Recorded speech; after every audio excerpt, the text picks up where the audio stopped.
Have you ever been in a crowded room and have no idea what people are talking about because everybody seems to be talking at once? Well, that's just how I feel, only tenfold because I'm hard of hearing. I wasn't always like this. I slowly but surely started losing my hearing on my 20s. It started to be more noticeable to everyone. So I'm going to tell you a little bit about my journey. And if you were wanting to hang out and hear about that, I would be loving that so much because I love to spread the word about hard of hearing and what that meant to me and what I need as a person that has a hearing issue, needs from anyone that doesn't really understand what it's like to be without one of their senses. So let's just start right here, right in it. My name is Angel Gavin, and I love that I get to do this YouTube channel now. I'm so excited about it. I keep trying to think of different ideas about what to talk about and what I'm going to be bringing to you first. I have so much I want to do, and it's hard just to narrow certain things down. So I figured I'd get you to know a little bit about myself first before I start talking about all kinds of other things. So I have hearing loss. It's a profound hearing loss. I was diagnosed in my early 20s shortly after I had my second child.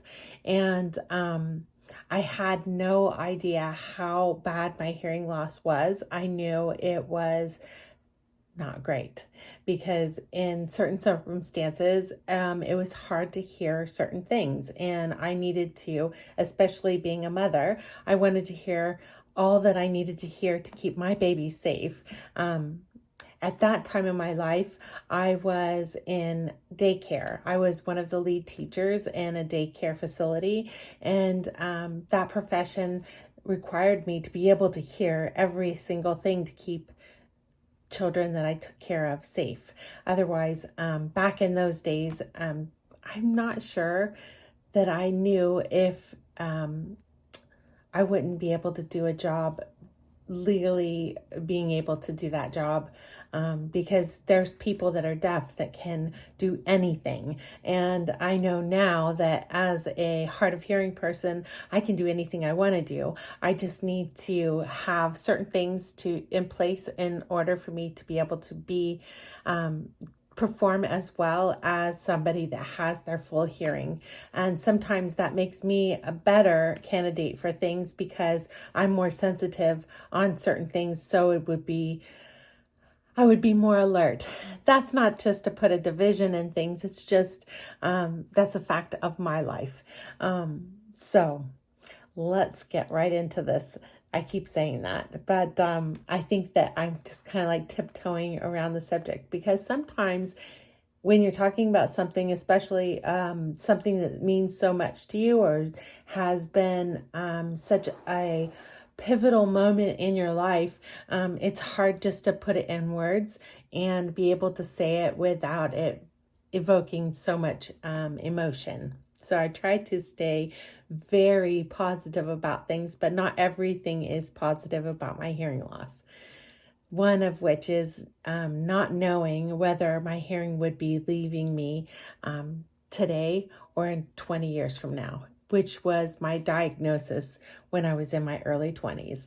They said it could go away tomorrow or it could be 20 years from now. I'm 50. So I've made it this far without losing my complete hearing. That doesn't mean that it hasn't gotten worse because it has, but it's not gone. It's still here. And I'm able to use my hearing aids. So as far as I've got my hearing aids, then I should be good. Another thing that I had an issue with when they diagnosed me, they said that I needed to give up my profession. So I trained and studied for this job for a long time. I loved doing what I was doing as a daycare teacher. I enjoyed it. Kids were my life. I wanted lots of children when I was younger, but that wasn't in the cards for me. I wasn't able to have any more children after my second child was born. And that was a hard pill to swallow. But then I knew that it was going to be a good thing that I was a teacher or going to school to be a teacher after learning the ropes as early childhood caregiver. But that was put to a complete halt when my audiologist said that it was not possible because the tones that I needed to hear just were not there. And it was 1996, and the technology for hearing aids just aren't what they are today. And so they said that if I did get hearing aids, it would turn up all the sounds and not just the ones that I needed. So I just had to adapt. So they didn't know why I had profound hearing loss, and they wanted to do some tests. So I went through a massive amount of tests. I had thyroid tests done. I had to carry a container and urinate and measure my ins and outs all day long.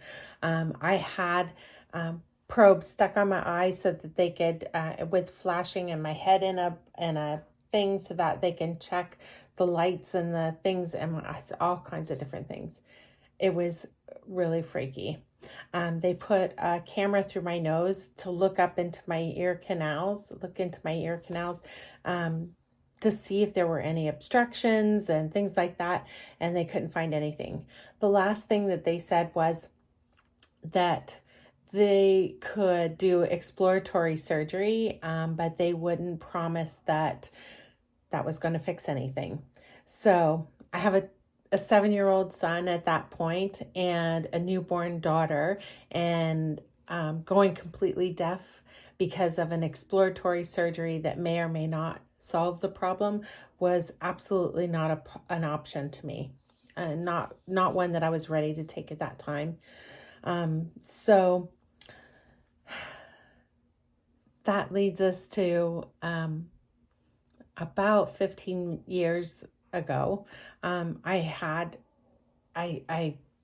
started a new job, and the general manager of that job had realized that I had a hearing problem. I didn't keep it secret. I didn't keep it secret, really. I just didn't talk about it a lot, and no one really recognized that I had an issue because I got really good at lip reading. I didn't lose my entire hearing. I still hear certain things, but as the years gone on, it got worse. So I was tested again, and they found that, he said, how could our customers hear you if you can't hear me? So I knew I had to be tested again. So I went for testing, and I knew that they were going to say the same thing they told me in 96. You have profound hearing loss, Angel. And this time the outcome was a little different. They said, well, we have hearing aids for this. So they let me try out the hearing aids they put the testers in my ears. All I worried about was I was going to have to lose my job. And if this was going to help me, I would be happy about that, even if it turned everything up, like my first one said. But this time they said that that's not the case. She sat me in a chair. She put the hearing aids in my ears, just to see how things would go and see if it would work for me. She got up out of the chair. She was sitting at a desk, and we were facing each other like this. And she said, 1 minute. And she stood up and she walked around me. The hearing aids were turned on. They were in my ears. I heard the chair move. I heard her footsteps go from around the desk and out the door, and I heard voices on the other side of the door, and the door was closed. And I heard her footsteps all the way through. This is what gets me. Every single time it gets me. You don't know how much you don't know when you lose it a little bit at a time. So I didn't know I couldn't hear footsteps. I didn't know what voices on another side of the door sounded like. So when she came back in and faced me, I was in tears. And she asked me if I was okay. And I said, I heard, and I told her everything I could hear. So normally they wouldn't let you keep the testers until your other hearing aids came in, but they let me keep mine. And my kids didn't know I was having this done. And at this point, they're both adults and they're both moved out. And the first thing I wanted to do was hear my children's voice. So I called my son and I heard his voice as a man, and I cried even more. I told them that I got hearing aids and I was able to hear him better. And so that was emotional. I went to my daughter's work because I knew she was getting ready to go to work. I met her in the lobby, and she came up to me and she gave me a hug and she whispered that she loved me, and I said it back, and she was surprised, and I said, I heard you. We were in the middle of a crowded mall and I could hear everything, and it was just amazing to me. Then I heard my husband, his breathing, his snoring, his strange noises, the creaking of the stairs. I wanted to hear everything. So Tom knows, my husband's named Tom. He knows I love the woods. So we went on a day trip to Algonquin Park. It's a great big park here in Canada and Ontario. And we went through the canopy of trees. It started raining. I got to hear rain for the first time on the leaves, and it was the most amazing sound. Just standing there and hearing the sound of the rain on the leaves just tapping, and it was great. So yeah, that was the day I got my ears. And I'm never, ever taking not being able to hear for granted again. And that's another reason why I will always wear my hearing aids. And most of the time, I'll even wear them when I go to sleep. At least one I'll keep in, the other one I'll take out. And yeah, that was great. I hope you enjoyed this video. If you want to hear more stories, just put some comments below and let me know what you want to hear from me. And like and subscribe, and you'll be seeing me more often. I'm going to be the new feed on YouTube. Bye.